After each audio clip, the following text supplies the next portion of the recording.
한양 도성, 비 내리는 밤이었습니다. 검은 구름이 달빛을 가리고 기와 지붕 위로 떨어지는 빗소리가 적막한 뜰을 채웠지요. 무거운 빗방울들이 처마 끝에서 떨어져 작은 물웅덩이를 만들었습니다. 그 소리가 마치 누군가의 한숨처럼 들려왔습니다. 윤가댁 사랑채에는 등불 하나가 흐릿하게 빛을 발하고 있었지요. 그 불빛 아래 둘째 도련님 윤지연이 창가에 기대어 앉아 있었습니다. 28의 나이에 아직 혼처를 정하지 못한 윤지연은 어릴 적부터 마음에 두었던 이의 서찰을 손에 쥐고 있었습니다. 반쯤 마신 술잔 옆에는 빗물에 젖어먹이 번진 종이가 놓여 있었지요. 혼처가 정해졌으니 더 이상 기다리지 마십시오. 윤지연의 손가락이 그 글자 위를 더듬었습니다. 먹이 번졌으나 그 뜻은 분명했습니다. 그는 쓰디쓴 술을 한 모금 더 삼키고는 창밖을 바라보았지요. 세상의 비는 끊임없이 내렸으며 그의 마음속에도 비가 내리고 있었습니다. 바로 그때였습니다. 어둠 속에서 하얀 적삼을 입은 한 여인이 조심스레 뜰을 가로지르고 있었습니다. 빗방울을 피하려는 등 머리 위로 손을 얹고 발걸음은 마치 바람에 흔들리는 버들가지처럼 가벼웠지요. 윤지연은 그 모습이 눈에 익었습니다. 윤가의 여종 소아였습니다. 소아야. 윤지연의 목소리에 소아는 흠칫 놀라 돌아보았습니다. 그녀의 눈동자가 달빛에 반짝였고 젖은 머리카락이 창백한 뺨에 달라붙어 있었지요. 도련님, 이 밤에 어찌하여 이리 늦은 시각에 돌아다니느냐? 윤지연이 문지방에 기대어 서서 물었습니다. 그의 목소리에는 술기운이 묻어났으나 눈빛만은 또렷했지요. 아씨의 옷을 개키고 오는 길이옵니다. 소아는 고개를 숙이며 대답했으나 그 말이 거짓임을 윤지연은 알고 있었습니다. 요즘 들어 소아는 늦은 밤뜰을 홀로 거니는 일이 잦았고 때로는 아무도 보지 않는다 생각하고 눈물을 훔치기도 했지요. 16의 나이에 이미 3년째 윤가에서 일하던 소아는 늘 밝고 부지런했습니다. 그러나 최근 들어 그녀의 눈빛이 흐려졌고 웃음소리도 줄었습니다. 들어오너라. 비에 다 젖었구나. 윤지연의 말에 소아는 잠시 망설였습니다. 주인과 종의 경계를 넘는 일이었기 때문이지요. 하지만 도련님의 눈빛에 담긴 외로움이 그녀의 마음을 움직였습니다. 술잔이나 함께 기울이거라. 도련님, 여종이 어찌 감히. 소아가 마당 가운데 서서 머뭇거리는데 윤지연이 다가와 그녀의 손목을 잡았습니다. 소아의 손끝이 서늘했고 가는 손목이 떨리고 있었지요. 한 잔이면 된다. 나도 외롭고 너도 외로워 보이니. 그 말에 소아의 눈에 다시 눈물이 고였습니다. 그녀는 무슨 사연인지 말하지 않았지만 윤지연은 묻지 않았습니다. 그저 빗소리를 들으며 두 사람은 밤이 깊어가는 동안 술잔을 기울였지요. 처음에는 서로 멀찌감치 앉아있던 두 사람의 거리가 술잔이 비워질수록 조금씩 가까워졌습니다. 빗소리와 함께 흐르는 그들의 이야기, 그리고 그 밤에 옮기는 오래도록 기억될 운명이었습니다. 이튿날 아침 윤지연이 잠에서 깨어났을 때 방 안은 이미 환하게 밝아 있었습니다. 그는 어젯밤의 일이 꿈이었는지 생시였는지 헷갈리며 눈을 비볐지요. 자리를 정돈하려 손을 뻗었을 때 베개 옆에서 무언가 반짝이는 것을 발견했습니다. 한 잔 남짓한 작은 은비녀였습니다. 소아가 남긴 흔적이었지요. 그제야 윤지연은 어젯밤 일을 또렷이 기억해냈습니다. 술기운에 취해 소아와 나눈 대화, 그리고 비 오는 밤에 따스했던 온기까지. 그는 그 은비녀를 손바닥 위에 올려놓고 잠시 바라보았습니다. 소박하고 작은 장신구였으나 그 안에는 말하지 못한 이야기가 담겨 있는 듯했지요. 도련님, 아침 진지 드실 시간이 옵니다. 문 밖에서 하인의 목소리가 들렸습니다. 윤지연은 서둘러 은비녀를 부통 속에 감추고 자리에서 일어났지요. 아침 내내 그는 소아를 찾아보려 했으나 그녀는 윤가의 깊숙한 안채에서 일하고 있어 쉽게 마주칠 수 없었습니다. 마침내 우연히 뜰에서 마주쳤을 때 소아는 마치 아무 일도 없었던 듯 공손히 고개를 숙여 인사만 하고 지나갔지요. 며칠이 지났습니다. 윤지연은 자신과 소아 사이에 있었던 일을 잊으려 했었지요. 신분의 차이가 너무도 컸습니다. 그는 양반가의 도련님이요. 그녀는 단지 여종일 뿐이었습니다. 그러나 가끔 소아의 모습이 보일 때면 그의 가슴 한켠이 묘하게 설레었지요. 지연아, 어찌 요즘 그리 혼자 있기를 좋아하느냐? 어느 날 윤지연의 형 윤지호가 사랑채를 찾아왔습니다. 그는 지난 봄 혼례를 올려 이미 안주인을 맞이한 상태였지요. 별다른 일은 없소. 그저 책을 읽으며 시간을 보낼 뿐입니다. 윤지연이 담담히 대답했으나 그의 형은 쉽게 떠나지 않았습니다. 혼사가 무산되었다고 들었다. 마음이 무거울 터이니 내일 나와 함께 나가보지 않겠느냐? 새로 열린 주막의 풍류가 일품이라더구나. 윤지연은 고개를 저었지요. 그러나 형의 권유가 워낙 간곡하여 마침내 수긍할 수밖에 없었습니다. 하지만 그의 마음은 이상하게도 소아에게로 향해 있었지요. 한편 소아는 어떤 비밀스러운 고민에 빠져 있었습니다. 그녀의 얼굴은 날이 갈수록 창백해졌고 몸은 점점 야위어갔지요. 윤가의 다른 여종들도 그녀의 변화를 눈치챘습니다. 소아야, 어디 편찮은 데라도 있느냐? 날이 갈수록 안색이 좋지 않구나. 대청마루에서 빨래를 하던 나이 든 여종 춘섭이 걱정스레 물었지요. 소아는 고개를 저으며 웃어 보였으나 그 웃음이 눈에까지 미치지는 않았습니다. 괜찮습니다. 그저 요즘 잠을 설쳐서 그런가 봅니다. 그러나 소아의 몸 상태는 시간이 지날수록 더욱 나빠졌습니다. 간혹 아침 일찍 마당에서 구토를 하는 모습이 목격되기도 했지요. 그리고 마침내 윤가의 안주인 최 씨는 그녀를 불러 단호하게 물었습니다. 소아야, 내가 혹시 아이를 가진 것이 아니냐? 그 질문에 소아는 얼굴이 하얗게 변했고 그녀의 침묵이 모든 것을 말해주었습니다. 최 씨의 눈이 커졌지요. 이런 폐악한 계집이 다 있을까? 누구의 씨를 배웠느냐?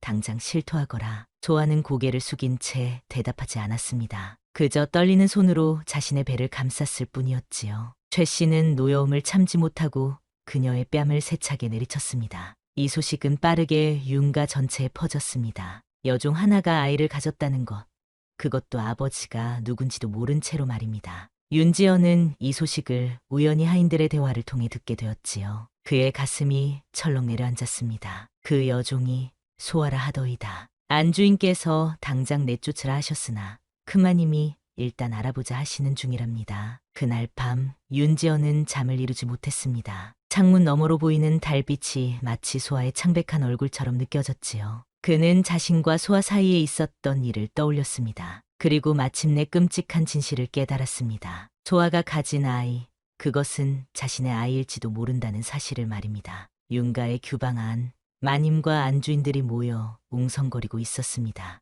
여름이 시작되는 계절이었으나 방 안의 공기는 차갑기만 했지요. 소아는 방 가운데 무릎을 꿇고 앉아 있었습니다. 그녀의 머리카락은 단정히 묶여 있었으나 창백한 얼굴에는 절망이 서려 있었습니다. 이런 폐악한 계집을 당장 내쫓지 않고 어찌하신다는 말씀이시옵니까? 최 씨가 목소리를 높였습니다. 그녀의 목소리에는 분노와 경멸이 가득했지요. 큰마님은 깊은 한숨을 내쉬며 소아를 바라보았습니다. 소아야, 마지막으로 묻겠다. 내 뱃속의 아이는 누구의 자식이냐?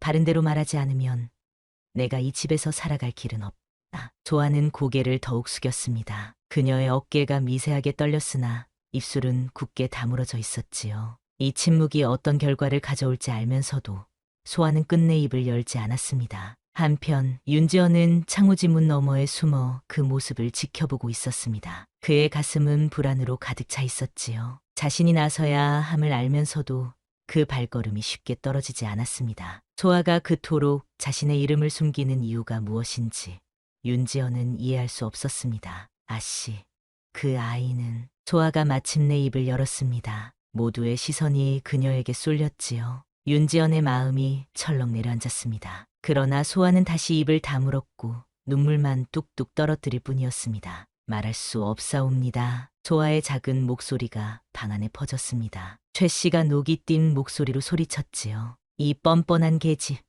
당장 이 집에서 나가거라. 큰마님이 한숨을 내쉬었습니다. 그녀의 눈빛에는 안타까움이 깃들어 있었으나 어찌할 수 없는 노릇이었지요. 소아야, 내가 이 집에서 자란 것은 사실이나 법도를 어긴 이상 더 이상 여기 있을 수 없구나. 내일 아침까지만 시간을 줄 테니 그동안 짐을 싸도록 해라. 소아는 땅바닥에 이마를 붙이며 절을 올렸습니다. 그녀의 등이 작은 새처럼 떨리고 있었지요. 사람들이 모두 나간 후 소아는 홀로 방에 남겨졌습니다. 그녀의 손이 자신의 배를 어루만졌고 입술이 작게 움직였습니다. 아가야, 어미가 어찌해야 할지 모르겠구나. 윤지연은 더 이상 참을 수 없었습니다. 그는 곧장 자신의 방으로 돌아와 밤이 되기를 기다렸지요. 소아가 윤가를 떠나기 전 그녀를 만나야만 했습니다. 밤이 깊어갔습니다. 바람이 불고 멀리서 천둥 소리가 들려왔지요. 또다시 비가 내리려는 조짐이었습니다. 윤지연은 사랑채를 빠져나와 여종들이 머무는 행랑채로 향했습니다. 그러나 소아의 모습은 보이지 않았지요. 소아가 어디 있는지 아는가? 윤지연이 다른 여종에게 물었습니다. 그녀는 놀란 눈으로 도련님을 바라보았지요. 소아는 이미 떠났사옵니다. 방금 전에 작은 보따리를 들고. 윤지연은 더 이상 말을 듣지 않고 뛰어나갔습니다. 밤하늘에서 빗방울이 떨어지기 시작했고 그는 필사적으로 대문을 향해 달렸지요. 멀리서 작은 인형이 빗속을 걸어가는 것이 보였습니다. 소아야. 윤지연의 목소리가 빗소리에 묻혀 사라졌습니다. 그는 더 빨리 달리며 소리쳤지요. 소아, 거기 서거라. 이번에는 그녀가 들었는지 걸음을 멈추고 돌아보았습니다. 보따리를 아는 소아의 모습이 빗속에서 흐릿하게 보였지요. 윤지연은 그녀 앞에 서서 숨을 몰아쉬었습니다. 왜 말하지 않았느냐? 그 아이가 내 아이라는 것을. 소아의 눈에 눈물이 고였습니다. 그녀는 윤지연을 바라보며 떨리는 목소리로 말했지요. 그리 말했다 한들 도련님께서 저를 받아주셨겠습니까? 그녀의 말에 윤지연은 할 말을 잃었습니다. 소아의 말이 옳았기 때문이지요. 그들 사이에는 넘을 수 없는 신분의 벽이 있었습니다. 그러나 이제 윤지연의 마음은 단호했습니다. 그렇다면 내가 너를 데리고 떠나겠다. 소아의 눈이 커졌습니다. 그녀의 입술이 떨렸지요. 도련님, 그것은 더 이상 말하지 마라. 나와 함께 가자. 내 아이를 가진 내가 혼자 이 세상을 떠돌게 할 수는 없다. 빗물이 그들의 얼굴을 적셨습니다. 소아의 눈에서 흐르는 것이 빗물인지 눈물인지 알 수 없었지요. 윤지연이 그녀의 손을 잡았을 때 소아는 더 이상 거부하지 않았습니다. 하지만 윤가의 어른들은 그들을 쉽게 놓아주지 않았습니다. 날이 밝자마자 윤지연의 행방이 알려졌고 고타인들이 그들의 뒤를 쫓았지요. 그들은 한양을 벗어나 남쪽으로 향하고 있었습니다. 윤지연은 멀리 떨어진 친척의 집에 잠시 몸을 의탁할 생각이었지요. 도련님, 이리 가시면 안 됩니다. 조인 때문에 가문의 명예가. 소아가 걱정스레 말했으나 윤지연은 그저 담담히 앞만 바라보았습니다. 그의 눈빛에는 결연함이 깃들어 있었지요. 소아야, 내가 이미 결정한 일이니 더 이상 그런 말은 하지 마라. 그들이 작은 주막에서 쉬고 있을 때였습니다. 멀리서 말발굽 소리가 들려왔지요. 윤지연의 얼굴이 굳어졌습니다. 소아는 본능적으로 몸을 웅크렸지요. 윤지연, 이놈, 어디 있느냐. 윤지연의 형 윤지호의 목소리였습니다. 윤지연은 소아의 손을 꼭 잡고 주막 뒤편으로 나갔으나 이미 윤가의 하인들이 그곳을 지키고 있었지요. 도련님, 어찌 이런 폐악을 부리십니까? 아버님께서 얼마나 노여워하시는지. 윤지호가 다가와 안타깝게 말했습니다. 그의 뒤로 여러 하인들이 서 있었지요. 도망칠 길은 없었습니다. 형님, 제발 저희를 보내주십시오. 소아는 제 아이를 가졌습니다. 윤지연이 간곡히 청했으나 윤지호는 고개를 저었습니다. 그것이 더욱 큰 문제다. 아버님께서는 이미 모든 것을 아셨다. 내가 당장 돌아가지 않으면 가문에서 쫓겨날 것이라 하셨다. 소아가 윤지연의 소매를 잡아당겼습니다. 그녀의 눈에는 간절함이 가득했지요. 도련님, 저는 괜찮사옵니다. 제발 돌아가십시오. 도련님께서 가문에서 쫓겨나시는 것을 참아볼 수 없사옵니다. 윤지연은 망설였습니다. 소아의 말이 옳았기 때문이지요. 그러나 그의 마음은 이미 결정되어 있었습니다. 형님, 저는 돌아갈 수 없습니다. 그 말에 윤지호의 표정이 어두워졌습니다. 그는 하인들에게 손짓했고 하인들이 일제히 달려들었지요. 윤지연은 저항했으나 여러 명을 당해낼 수 없었습니다. 그는 결박당했고 소아는 다른 하인들에게 붙잡혔습니다. 도련님, 소아의 절규가 하늘에 메아리 쳤습니다. 윤지연은 소아를 바라보았으나 더 이상 가까이 갈 수 없었지요. 그들은 서로 다른 말에 태워져 한양으로 돌아왔습니다. 윤가의 대청마루에서는 윤공이 노한 얼굴로 기다리고 있었습니다. 그의 앞에 윤지연이 무릎을 꿇었지요. 불효자식, 내가 어찌 감히 천한 여종과 도망치려 했느냐. 윤공의 목소리가 뜰 전체에 울려 퍼졌습니다. 윤지연은 고개를 숙인 채 대답하지 않았지요. 아버님, 제발 소아를 용서해 주십시오. 모든 것은 제 잘못입니다. 윤지연이 간절히 청했으나 윤공의 마음은 돌처럼 굳어 있었습니다. 그 계집은 관하로 보내 응당한 벌을 받게 할 것이다. 너는 남쪽 고을로 유배를 보내어 스스로의 과오를 되돌아보게 하겠다. 그 말에 윤지연의 얼굴이 창백해졌습니다. 소아를 관하로 보낸다는 것은 그녀에게 죽음과도 같은 형벌을 내리는 것이었지요. 아버님, 제발 그녀는 제 아이를 가졌습니다. 윤지연이 이마를 땅에 대고 울부짖었으나 윤공은 이미 자리를 떠나고 있었습니다. 뒤에 남은 하인들이 윤지연을 억지로 일으켜 세웠지요. 한편 소아는 작은 창고에 갇혀 있었습니다. 그녀의 눈에서는 끊임없이 눈물이 흘러내렸지요. 그러나 그것은 자신의 운명을 한탄하는 눈물이 아니었습니다. 윤지연이 걱정되었기 때문이었지요. 도련님, 이 모든 것이 소녀의 잘못이옵니다. 소아는 어둠 속에서 속삭였습니다. 그녀의 손이 자신의 배를 감쌌지요. 뱃속에 작은 생명이 느껴지는 듯했습니다. 소아는 그제야 깨달았습니다. 도련님을 지키려면 차라리 그를 떠나야 한다는 것을. 이튿날 아침 소아는 관아로 끌려갔습니다. 그녀는 죄인의 복장으로 갈아입혀졌고 발에는 쇠사슬이 채워졌지요. 소아는 그저 묵묵히 앞만 바라보았습니다. 그녀의 마음속에는 단 하나의 소망만이 있었습니다. 뱃속의 아이가 무사히 태어나길 바라는 마음이었지요. 관아의 포졸들이 그녀를 내리쳤을 때도 소아는 단 한 번의 비명도 지르지 않았습니다. 그저 자신의 배를 지키기 위해 몸을 웅크렸을 뿐이었지요. 그녀의 침묵이 포졸들의 분노를 더욱 부채질했습니다. 이 계집, 입을 열어 죄를 고하라. 채찍이 허공을 가르며 소아의 등을 내리쳤습니다. 소아의 입술에서 피가 흘렀으나 그녀는 여전히 침묵을 지켰지요. 그때였습니다. 멈추시오. 한 스님이 관아로 들어섰습니다. 그는 인자한 눈빛으로 소아를 바라보았지요. 이 여인은 죄가 없습니다. 그녀는 사찰에서 봉사할 것을 맹세했으니 저와 함께 보내주십시오. 포졸들이 망설였습니다. 그러나 그 스님은 이미 관아의 대인과 이야기를 나눈 듯했고 곧 소아는 풀려났지요. 소아는 영문을 몰랐으나 그 스님을 따라 나섰습니다. 스님, 어찌 말하지 마라.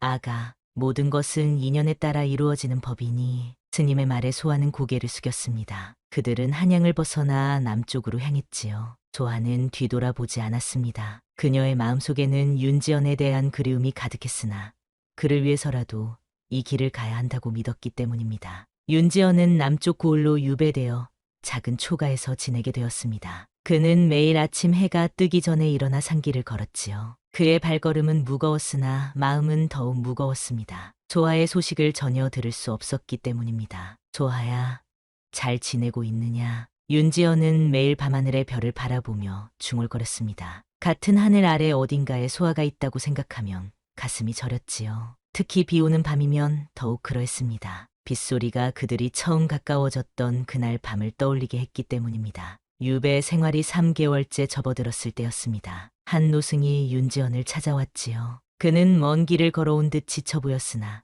눈빛만은 맑고 깊었습니다. 도련님을 뵙게 되어 영광이 옵니다. 노승이 공손히 절을 올렸습니다. 윤지연은 의아한 표정으로 그를 맞이했지요. 스님께서는 어떻게 저를 아십니까? 세상만사가 다 인연이라 하지요. 저는 소아라는 여인에 관한 소식을 전하러 왔습니다. 그 말에 윤지연의 눈이 커졌습니다. 그는 급히 노승의 손을 잡았지요. 소아가 어떻게 지내고 있습니까? 그녀와 아이는 무사한지요? 노승은 고개를 끄덕였습니다. 그의 얼굴에 미소가 번졌지요. 그녀는 지금 남쪽의 작은 사찰에서 지내고 있습니다. 부처님의 가호로 무사히 아이를 낳았지요. 윤지연의 눈에서 눈물이 흘러내렸습니다. 그는 오랫동안 가슴에 품었던 불안이 한순간에 사라지는 것을 느꼈지요. 아이는 어떻습니까? 건강한 사내아이입니다. 붉은 볼이 도련님을 닮았다고 하더군요. 윤지연은 눈물을 훔치며 웃었습니다. 그는 노승의 손을 꼭 잡고 감사의 말을 전했지요. 스님, 그들이 있는 곳을 알려주십시오. 제가 찾아가겠습니다. 노승은 잠시 망설이다가 고개를 끄덕였습니다. 진실한 사랑은 어떤 장애물도 넘어설 수 있지요. 그들은 지리산 자락의 작은 암자에 있습니다. 그곳까지 가는 길을 알려드리겠습니다. 윤지연은 그날 밤 짐을 꾸렸습니다. 유배지를 떠나는 것은 더 큰 죄를 짓는 일이었으나 그에게는 이제 소아와 아이가 더 중요했죠. 그는 어둠이 깊어지기를 기다렸다가 조용히 초가를 빠져나왔습니다. 그를 감시하던 포졸들은 술에 취해 깊이 잠들어 있었지요. 윤지연은 노승이 알려준 길을 따라 걸었습니다. 날이 밝아올 무렵 그는 유배지에서 멀리 벗어나 있었습니다. 여행은 쉽지 않았습니다. 낮에는 숨어 지내고 밤에만 길을 나섰지요. 식량이 떨어져 산열매와 나무뿌리로 끼니를 때우기도 했습니다. 그러나 윤지연의 발걸음은 가벼웠습니다. 그의 마음은 오직 소아와 아이를 향해 있었기 때문이지요. 한편 소아는 지리산 자락의 작은 암자에서 아들을 키우고 있었습니다. 그녀는 절의 빨래와 음식 준비를 도우며 지냈지요. 아들은 날이 갈수록 윤지연을 닮아갔습니다. 특히 눈빛이 그러했지요. 윤이야, 오늘도 잘 놀았니? 좋아하는 아이의 이름을 윤이라고 지었습니다. 도련님의 성을 따서 지은 이름이었지요. 돌이 같이 난 윤이는 아직 말을 하지 못했으나 영리한 눈빛으로 어머니를 바라보곤 했습니다. 도련님은 잘 지내고 계실까? 조아는 매일 밤 창문 너머로 별을 바라보며 중얼거렸습니다. 그녀는 윤지연을 다시 볼 수 없다고 생각했지요. 하지만 그것이 그를 위한 길이라 믿었기에 소아는 묵묵히 자신의 삶을 살아갔습니다. 어느 날 밤이었습니다. 비가 내리기 시작했지요. 조아는 윤희를 재우고 빗소리를 들으며 앉아 있었습니다. 그때 누군가 암자의 문을 두드리는 소리가 들렸지요. 누구신지요? 이 늦은 시각에. 조아가 조심스레 문을 열었을 때 그녀의 눈앞에 서 있는 사람은 바로 윤지연이었습니다. 그는 비에 흠뻑 젖어 있었고 수염이 길게 자랐으며 옷은 여행의 흔적으로 누추해져 있었지요. 그러나 그의 눈빛만은 여전히 깊고 따뜻했습니다. 소아야. 조아는 눈을 크게 뜨고 그를 바라보았습니다. 그녀의 눈에서 눈물이 흘러내렸지요. 도련님, 어찌 여기까지. 윤지연은 아무 말도 하지 않고 소아를 품에 안았습니다. 그의 옷은 비에 젖어 차가웠으나 품은 따뜻했지요. 조아는 꿈을 꾸는 것만 같았습니다. 우리 아이는 어디 있느냐? 윤지연이 떨리는 목소리로 물었습니다. 조아는 그를 방 안으로 이끌었지요. 작은 요 위에는 윤희가 새근새근 잠들어 있었습니다. 윤지연은 한동안 말없이 아이를 바라보았습니다. 그의 눈에서 눈물이 흘러내렸지요. 내 아들. 윤지연이 조심스레 아이의 뺨을 어루만졌습니다. 그 손길에 윤희가 미소를 지었지요. 마치 아버지를 알아본 듯 했습니다. 도련님, 어찌 유배지를? 조아가 걱정스레 물었습니다. 윤지연은 고개를 저었지요. 이제 그런 것은 중요하지 않다. 나는 너와 우리 아이를 위해 여기에 왔다. 윤지연의 목소리에는 확신이 담겨 있었습니다. 조아는 그제야 실감이 났지요. 도련님이 정말로 자신을 찾아왔다는 사실을. 그날 밤 두 사람은 오랜 이별 후에 재회를 나누었습니다. 빗소리가 처마 끝에서 울리는 가운데 그들은 지난 시간의 이야기를 주고받았지요. 조아는 관아에서 스님의 도움으로 풀려난 일부터 암자에서 아이를 낳던 날의 고통과 기쁨까지 모두 들려주었습니다. 도련님, 소녀는 아이를 낳을 때 정말 두려웠사옵니다. 하지만 이 아이의 얼굴을 처음 보았을 때 모든 고통이 씻은 듯이 사라졌지요. 조아의 눈빛이 부드러워졌습니다. 그녀는 잠든 윤희를 바라보며 미소 지었지요. 윤지연도 함께 아이를 바라보았습니다. 윤희의 작은 손가락, 오똑한 코, 그리고 긴 속눈썹까지 모든 것이 경이롭게 느껴졌습니다. 조아야, 내가 너와 함께하지 못해 미안하다. 내가 그런 고통을 혼자 겪었다니. 윤지연의 목소리가 떨렸습니다. 조아는 고개를 저었지요. 도련님, 그런 말씀 마십시오. 소녀는 도련님 곁에 있을 자격이 없는 몸이옵니다. 그저 도련님께서 무사하시기만을 바랐을 뿐이지요. 윤지연은 소아의 손을 꼭 잡았습니다. 그의 눈빛은 단호했지요. 이제 그런 말은 하지 마라. 내 자격이 아니라 내 마음이 중요한 것이다. 나는 너와 함께 살고 싶다. 조아의 눈에 눈물이 고였습니다. 빗방울이 창호지를 두드리는 소리가 더욱 거세졌지요. 마치 세상이 그들의 결심을 시험하려는 듯했습니다. 하지만 도련님, 윤가에서는 이미 도련님을 찾고 있을 터이고 소녀 때문에 도련님께서 더 큰 화를 입으실까 두렵사옵니다. 윤지연은 깊은 숨을 내쉬었습니다. 그도 그 사실을 알고 있었지요. 그러나 그의 마음은 이미 정해져 있었습니다. 우리는 여기 머물 수 없다. 더 멀리 가야 한다. 아무도 우리를 모르는 곳으로. 조아는 놀란 눈으로 윤지연을 바라보았습니다. 그가 모든 것을 버리고 자신과 함께하겠다는 뜻을 이제야 온전히 이해했기 때문이지요. 도련님, 나는 이미 결정했다. 내일 새벽 우리는 이곳을 떠나 제주도로 갈 것이다. 그곳이라면 아무도 우리를 찾지 못할 것이다. 윤지연의 목소리에는 확신이 담겨 있었습니다. 조아는 더 이상 말을 잇지 못했지요. 그녀의 마음속에는 기쁨과 두려움이 함께 일었습니다. 도련님과 함께할 수 있다는 기쁨, 그러나 그로 인해 도련님이 겪을 고통에 대한 두려움이었지요. 그날 밤 소아는 오랜만에 편안한 잠을 이루었습니다. 곁에는 윤지연이 있었고 다른 한편에는 윤희가 새근새근 숨을 쉬고 있었지요. 그녀의 꿈속에서는 세 사람이 넓은 들판을 함께 걷고 있었습니다. 이튿날 새벽 동이 트기 전에 그들은 짐을 꾸렸습니다. 윤희는 아직 잠에 취해 뭉구적거렸지만 소아는 아이를 등에 업고 준비를 마쳤지요. 윤지연은 스님께 감사의 인사를 전했습니다. 스님, 은혜를 어찌 갚아야 할지 모르겠습니다. 스님은 미소 지으며 고개를 저었습니다. 인연은 스스로 만들어가는 것입니다. 부디 평안한 길 되시길 바랍니다. 그들은 암자를 떠나 남쪽으로 향했습니다. 바다를 건너 제주도로 가기 위해서는 먼저 남쪽 포구에 도착해야 했지요. 길은 험했고 날씨도 변덕스러웠습니다. 그러나 세 사람의 마음은 든든했습니다. 하지만 세상 일은 뜻대로 되지 않는 법입니다. 그들이 작은 마을에 도착했을 때 이상한 분위기를 느꼈지요. 사람들이 수군거리며 그들을 바라보았습니다. 무슨 일이 있는 것 같소? 윤지연이 소아에게 낮은 목소리로 말했습니다. 소아는 본능적으로 윤희를 더 단단히 안았지요. 그때였습니다. 저기 있다. 유배를 어기고 도망친 죄인이다. 누군가의 외침과 함께 관아의 포졸들이 그들을 향해 달려왔습니다. 윤지연은 소아의 손을 잡고 달렸지요. 그러나 윤희를 업은 소아는 빨리 달릴 수 없었습니다. 도련님, 어서 가십시오.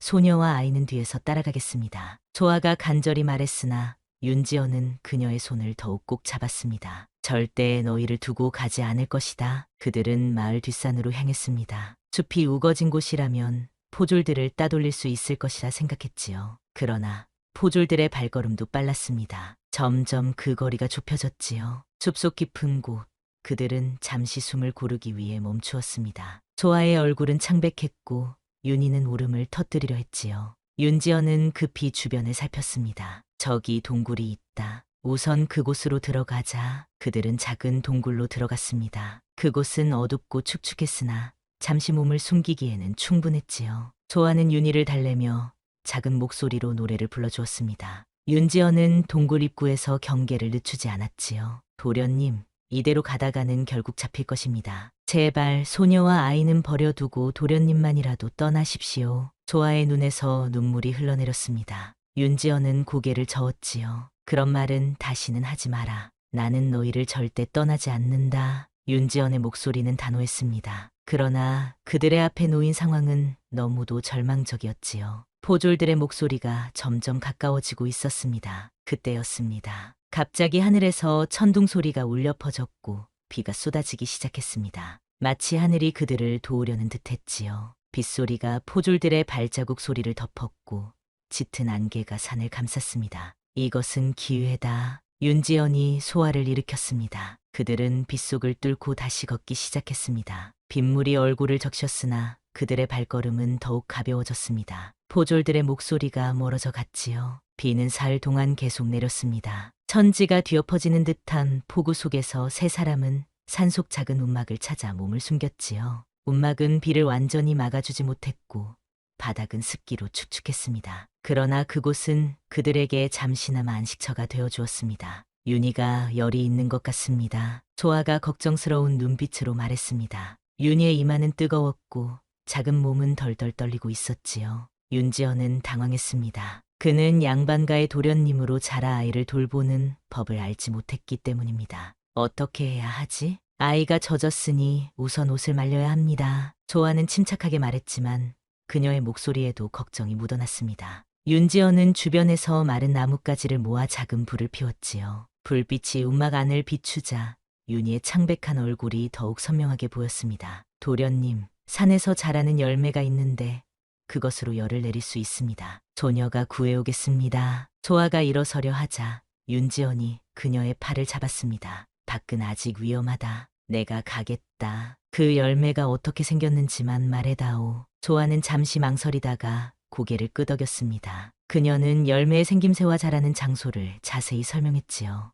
윤지연은 빗속으로 뛰어나갔습니다. 그의 등 뒤로 소아의 걱정스러운 눈빛이 따라붙었지요. 윤지연은 온몸이 젖은 채로 산을 오르내렸습니다. 그가 양반가의 도련님이었던 시절에는 상상할 수 없었던 일이었지요. 그러나 이제 그에게는 지켜야 할 가족이 있었습니다. 그는 머리카락에서 떨어지는 빗물도 개의치 않고 열심히 소아가 말한 열매를 찾아다녔습니다. 한편 움막에 남은 소아는 윤희를 품에 안고 체온을 전해주었습니다. 그녀의 입술이 아이의 이마에 닿았지요. 윤희야, 견뎌다오. 아버님이 곤약을 가져오실 거야. 소아의 눈에서 눈물이 흘러내렸습니다. 아이의 상태가 점점 나빠지고 있다고 느꼈기 때문이지요. 그녀는 윤희의 작은 손을 잡고 기도했습니다. 하늘이시여, 제 아이를 지켜주소서. 바로 그때 윤지연이 숨을 헐떡이며 움막으로 돌아왔습니다. 그의 손에는 붉은 열매가 가득했지요. 이것이 맞느냐? 조아는 기쁨에 찬 눈으로 고개를 끄덕였습니다. 그녀는 재빨리 열매를 으깨어 즙을 내고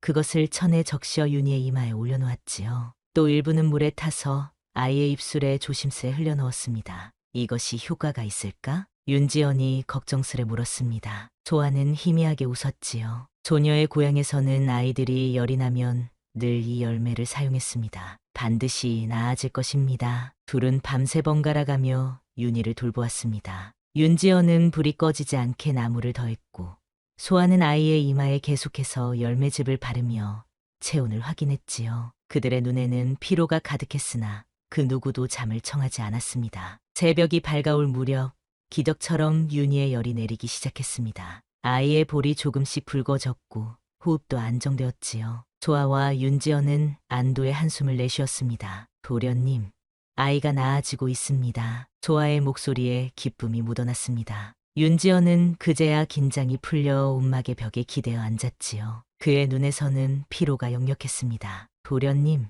잠시 누워 쉬십시오. 조녀가 지켜보겠습니다. 조아의 말에 윤지연은 고개를 저었습니다. 그러나 몸은 이미 한계에 다다른 듯했지요. 그는 결국 소아의 무릎을 베고 눈을 감았습니다. 곧 깊은 잠에 빠져들었지요. 조아는 윤지연의 머리카락을 조심스레 쓰다듬었습니다. 그의 얼굴에는 여행의 흔적이 역력했지요. 햇볕에 그을린 피부, 길어진 수염, 그리고 주름진 이마까지 모든 것이 양반가의 도련님이었던 시절과는 판이하게 달랐습니다. 도련님, 소녀 때문에 이런 고생을. 조아의 눈에 눈물이 맺혔습니다. 하지만 그녀의 눈빛에는 강한 결의가 담겨 있었지요. 이제 그녀는 도련님과 아이를 지켜야 할 의무가 있었기 때문입니다. 비가 그치고 해가 떠오르자 움막 안까지 따스한 빛이 들어왔습니다. 조아는 윤희를 살펴보았지요. 아이는 평온하게 잠들어 있었고 이마의 열은 완전히 내려가 있었습니다. 조아는 안도의 한숨을 내쉬었지요.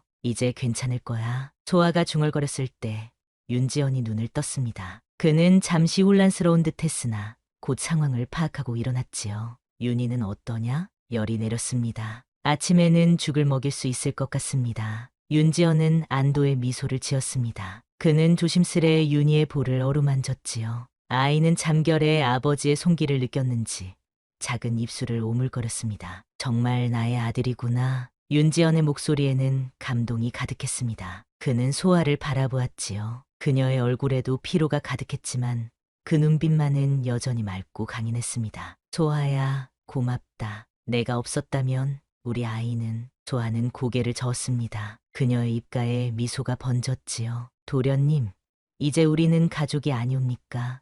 서로를 돕는 것은 당연한 일이지요. 그 말에 윤지연의 가슴이 따뜻해졌습니다. 그는 소아의 손을 잡았지요. 그렇다. 우리는 이제 가족이다. 어떤 어려움이 와도 함께 극복해 나갈 것이다. 비가 완전히 그치고 햇살이 산 전체를 비추자 그들은 다시 짐을 꾸렸습니다. 윤희의 상태가 호전되었으니 더 이상 이곳에 머물 수는 없었지요. 포졸들이 언제 그들의 흔적을 찾을지 알 수 없었기 때문입니다. 오늘 저녁까지 포구에 도착할 수 있을까? 윤지연이 물었습니다. 조아는 주변을 살피며 고개를 끄덕였지요. 산을 넘으면 바다가 보일 것입니다. 하루 안에 도착할 수 있을 것이옵니다. 그들은 다시 발걸음을 옮겼습니다. 윤지연은 윤희를 업고 소아는 짐을 들고 앞장섰지요. 이제 그들의 눈앞에는 불확실한 미래가 펼쳐져 있었지만 함께하는 한 두렵지 않았습니다. 해가 서쪽으로 기울 무렵 그들은 마침내 산을 넘어 포구가 내려다 보이는 언덕에 도착했습니다.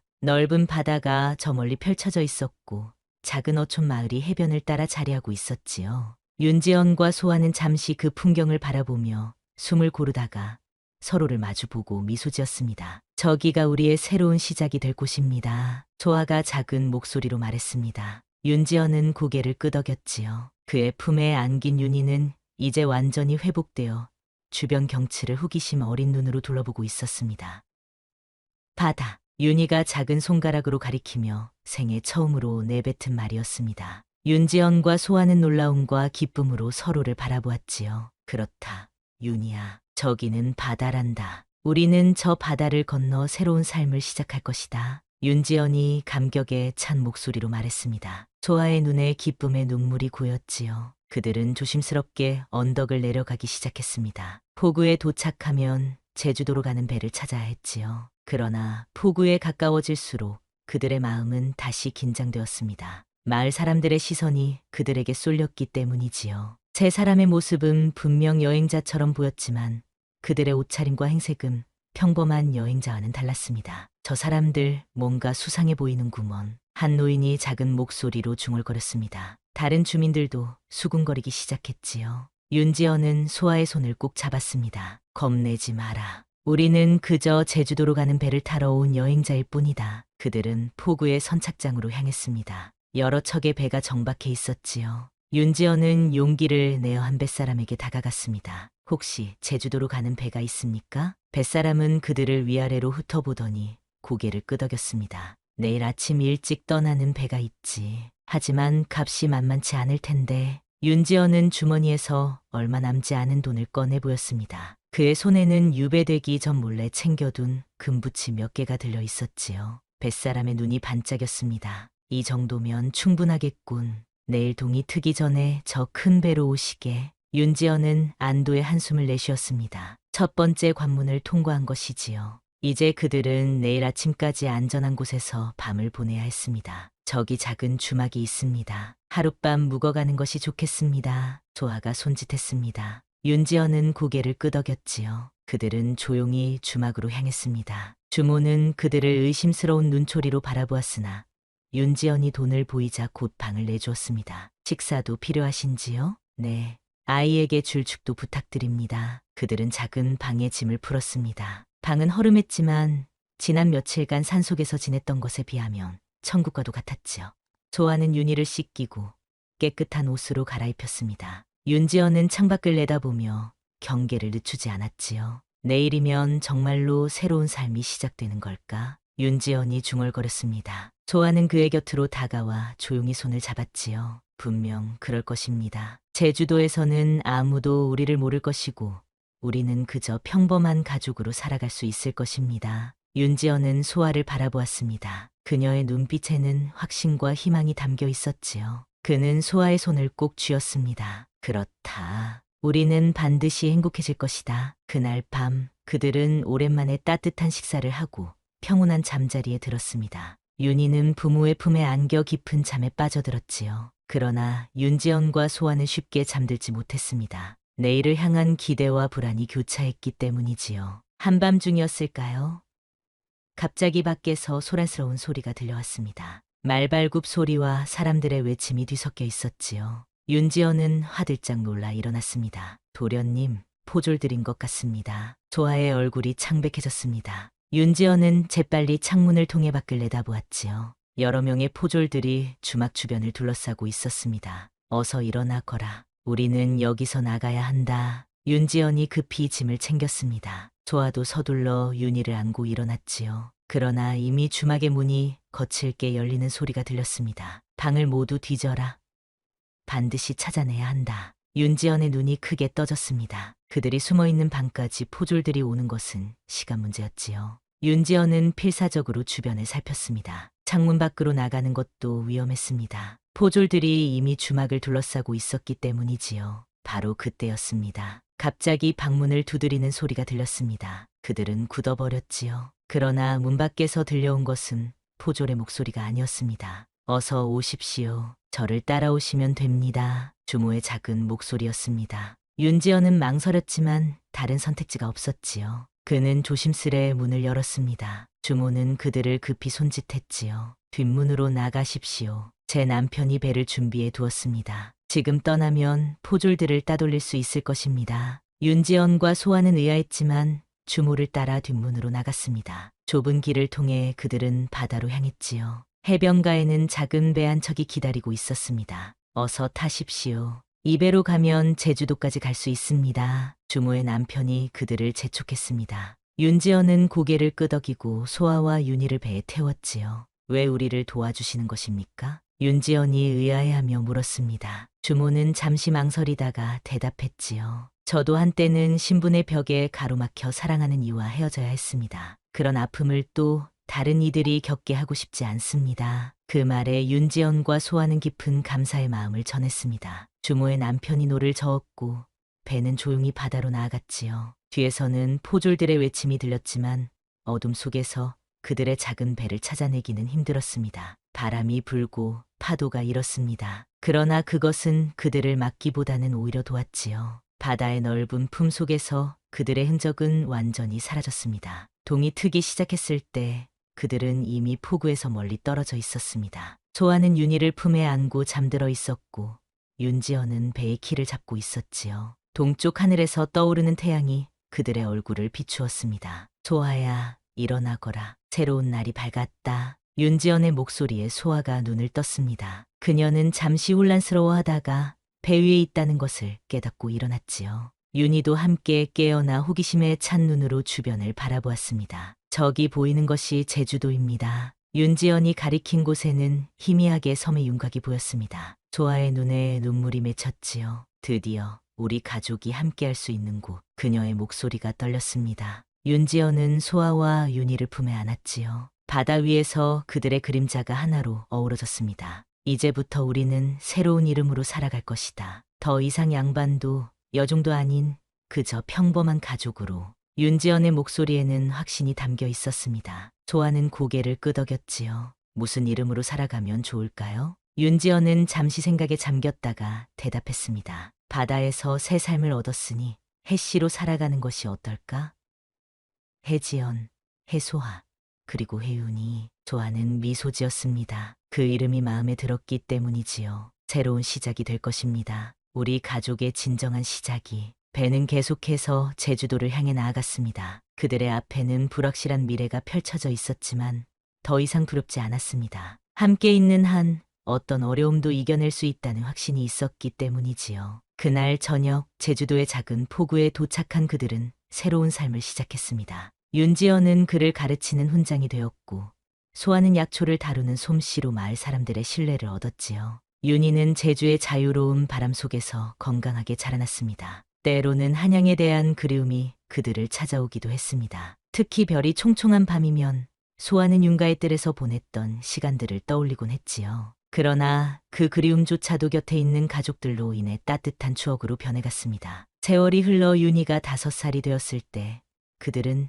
작은 여동생을 맞이했습니다. 혜란이라는 이름의 귀여운 딸이었지요. 내 식구의 삶은 더욱 풍요로워졌고 그들의 집에는 항상 웃음소리가 가득했습니다. 비밀로 시작된 사랑이 마침내 세상의 빛을 보게 된 순간 그들은 진정한 행복이 무엇인지 깨달았습니다. 신분과 관습의 벽을 넘어 서로를 향한 변함없는 마음만으로 지켜낸 가족이었지요. 이것이 바로 해씨 가족의 이야기입니다. 조선 한양의 양반과 도련님과 여종의 비밀스러운 사랑에서 시작되어 제주도의 자유로운 바람 속에서 피어난 진정한 가족의 이야기 말입니다.